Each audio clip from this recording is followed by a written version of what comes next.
درود شریف کا پڑھنا، سمجھنا، سیکھنا بہت بڑی مرتبت ہے، اور یہ وہ واحد فعل ہے، یہ وہ واحد عمل ہے جس کے لیے اللہ نے کبھی کوئی بائنڈنگ طے نہیں کی۔ یہ نہیں کہا کہ صبح کو پڑھو، یہ نہیں کہا کہ دوپہر کو پڑھو، یہ نہیں کہا کہ شام کو پڑھو، یہ نہیں کہا کہ رات کو پڑھو، یہ نہیں فرمایا کہ اونچی آواز میں پڑھو، یہ نہیں فرمایا کہ نیچی آواز میں پڑھو۔ اللہ نے مختصر ترین بات کی کہ میں اور میرے فرشتے محمد صلی اللہ علیہ وسلم پہ درود بھیجتے ہیں، اے ایمان والو تم بھی درود و سلام بھیجو۔ کوئی بائنڈنگ نہیں، دن رات پڑھو، زیادہ پڑھو، تھوڑا پڑھو، گن کے پڑھو، بغیر گنتی کے پڑھو۔ اس سے آپ کو، کیونکہ رسول اللہ صلی اللہ علیہ وسلم تک آپ کے والدین کے ناموں کے ساتھ آپ کا درود پہنچایا گیا ہے، اور میرا ایمان تو یہ ہے کہ کچھ ایسے لمحے بھی ہیں جس میں آقا خود آپ کا درود سنتے ہیں۔ تو آپ کو کتنی مرتبت اور کتنا قرب نصیب ہوتا ہے اللہ کا اور اس کے حبیب کا، جس کی انتہا نہیں۔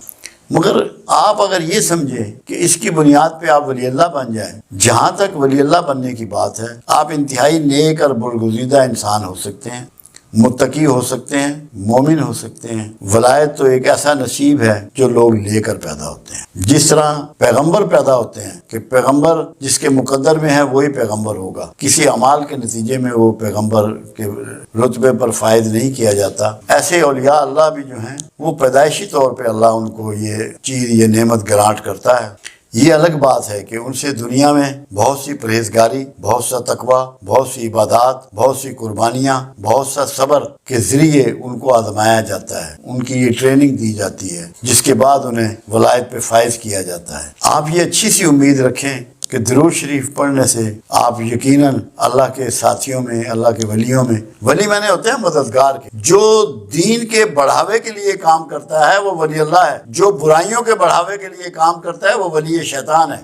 آپ سب ولی اللہ ہو سکتے ہیں اگر آپ دین کے لیے، اللہ کے دین کی سربلندی کے لیے، رسول اللہ صلی اللہ علیہ وسلم کی امت کی کامیابی کے لیے کوشش کریں گے تو سب کو فضیلت ملے گی۔ درود شریف میں دو باتیں یاد رکھیں، آپ کوئی سا بھی درود شریف پڑھیں، درود شریف کی شرط یہ ہے، ایک تو رسول اللہ صلی اللہ علیہ وسلم کا اس میں محبت اس میں آنا چاہیے، آپ کا نام نامی، تاکہ پتہ ہو کہ کس پر بھیجا جا رہا ہے۔ اللہ کے انبیاء رسول تو بے شمار ہیں۔ اور دوسرا لفظ سلام آنا چاہیے، کیونکہ پروردگار کا جو حکم ہے درود کے بارے میں، اس میں درود کے ساتھ سلام شامل ہے کہ اے ایمان والو آپ بھی درود و سلام بھیجیں۔ وہ آپ کوئی سا بھی اپنی ترتیب میں نام بنا سکتے ہیں۔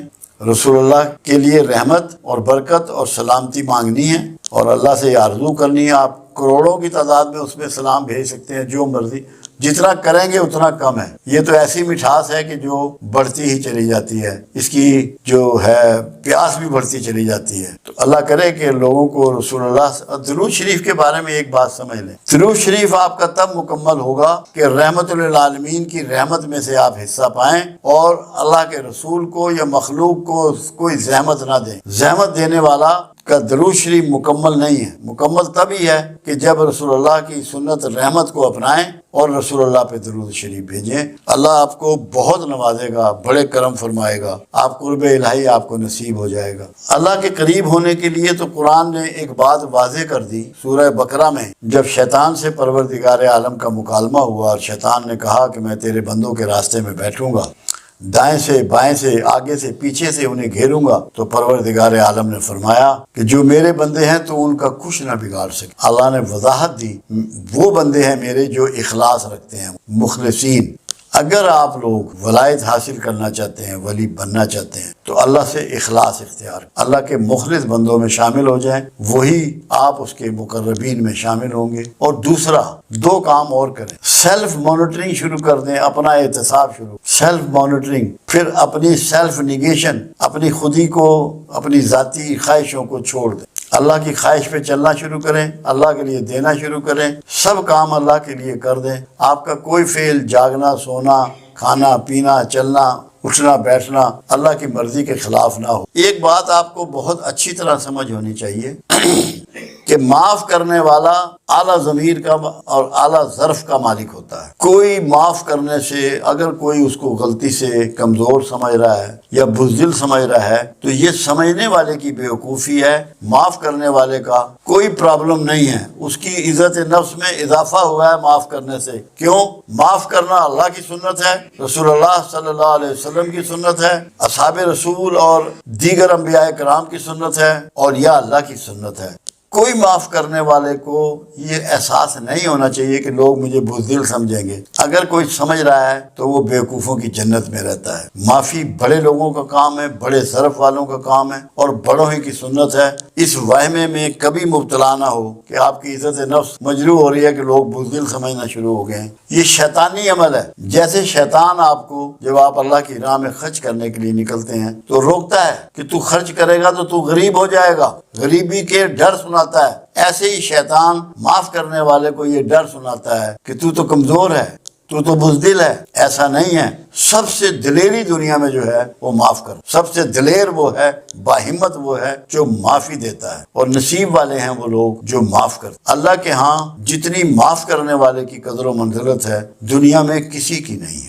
خود رسول اللہ صلی اللہ علیہ وسلم کا ایک فرمان مبارک ہے کہ جو میری مسجد میں آ کے نماز پڑھے گا میرے وصال کے بعد، میرے پردہ کر جانے کے بعد، اس کی شفاعت مجھ پر واجب آ گئی، اور جو میرے گھر یعنی کہ جہاں آپ آج موجود ہیں اور میرے ممبر کے درمیان میں نماز پڑھے گا اس کو میں داخل جنت کروں گا، اور جو شخص میری امت میں سے اس کے ساتھ زیادتی کی گئی ہو، اس کا حق تلفی کی گئی ہو، اور وہ حق تلفی کرنے والوں کو، زیادتی کرنے والوں کو معاف کر کے فساد نہیں پھیلائے گا، فساد کو روکنے کا سبب بنے گا، اسے میں بازو سے پکڑ کے جنت میں لے جاؤں۔ یہ ہے معاف کرنے والے کا رتبہ جو اللہ کے حبیب صلی اللہ علیہ وسلم نے بیان فرمایا۔ اس خیال میں کبھی کوئی نہ رہے کہ لوگ اسے بزدل سمجھیں گے، یہ شیطانی سوچ ہے۔ اللہ آپ کو اس سے اپنی پناہ میں رکھے اور معاف کرنے کی ہمت اور توفیق آپ کو عطا فرمائے۔ ہم جو لیکچر دیتے ہیں اس میں مرد و زن کی کوئی تخصیص نہیں ہوتی۔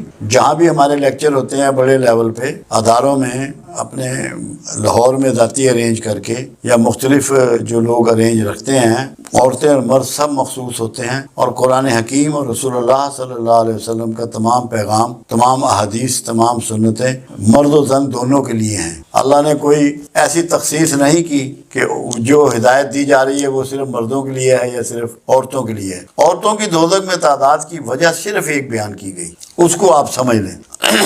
رسول اللہ صلی اللہ علیہ وسلم کا گزر ایک دن قبرستان سے ہوا، ایک تازہ قبر پر آپ رک گئے اور پوچھا گیا کہ یہ کس کی قبر ہے؟ لوگوں نے بتایا یہ فلاں محلے میں رہنے والی فلاں عورت کی قبر ہے۔ فرمایا اس پہ عذاب ہو رہا ہے، جاؤ دیکھ کے آؤ، پوچھو اس کی معلومات کرو کہ اس کے اعمال کیا تھے۔ جب معلومات کی گئی تو پتہ لگا بہت زیادہ نمازی، نوافل پڑھنے والی، صدقہ و خیرات کرنے والی، نفلی روزے رکھنے والی خاتون تھی۔ آپ نے فرمایا نہیں، پوری معلومات کر کے آؤ۔ جب پوری معلومات کی گئی تو پتہ لگا کہ دوسروں کی ٹو میں ہر وقت لگی رہتی تھی۔ آپ نے فرمایا یہ ٹو میں لگنا اس کے سارے باقی اعمال کو کھا گئے۔ آپ نے ایک درخت کی ٹہنی توڑ کے وہاں اس کی قبر پہ سرانے کی طرف لگا دی اور فرمایا جب تک یہ ہری رہے گی اس پہ عذاب ٹلا رہے گا۔ اس مثال دینے کا مقصد صرف یہ ہے کہ اگر مستورات جو اس میں بہت زیادہ ملوث ہیں، غیبت کرنے میں، دوسروں کی ٹو لگانے میں، یہ کپڑا کہاں سے لائی ہے، کون سی دکان سے لائی ہے، کتنے کا خریدا ہے، جوتا کہاں سے لائی ہے، اس نے جویلری کہاں سے بنائی ہے، اس کے گھر کون آ رہا ہے، پکا کیا ہے، مہمان کون آیا ہے، جب دوسروں کے بارے میں غور و فکر کریں گی، دھیان رکھیں گی، ٹو میں رہیں گی تو سارے اعمال ضائع ہوں گے۔ اس لیے آپ کو جب دوزخ دکھائی گئی تو وہاں مستورات زیادہ دکھائی گئی۔ دوسری چیز یہ تھی کہ وہ اپنے شوہروں کی آمدن جو ہے اس کو بعض اوقات اس کی اجازت کے بغیر یوز کرتی ہیں۔ یہ بھی ایک وجہ ہے مستورات کا دوزخ میں زیادہ نظر آنا۔ شوہر سے اجازت لیے بغیر اس کی پراپرٹی کا استعمال، یعنی کہ اس کی پیسوں کا یا زیورات کا یا خوراک کا، جو کچھ بھی مالی معاملات میں مطلب ہے، اس میں وہ بغیر اجازت کے استعمال، وہ بھی ایک بہت بڑا مطلب ہے اس میں ریزن تھا۔ دوسرا یہ تھا کہ غیبت بہت زیادہ غیبت تو آج کل تو مرد بھی بہت زیادہ کر رہے ہیں۔ ان کا تو ٹاپک ہی دوسری کسی اور خاتون کا نام ہوتا ہے۔ میں تو اپنے گھر میں اللہ کا شکر ہے یہ کوشش میں کامیاب ہوں کہ میں کسی کا تذکرہ اپنے گھر میں ہونے ہی نہیں دیتا کہ غیبت کی نوبت ہی نہ آئے۔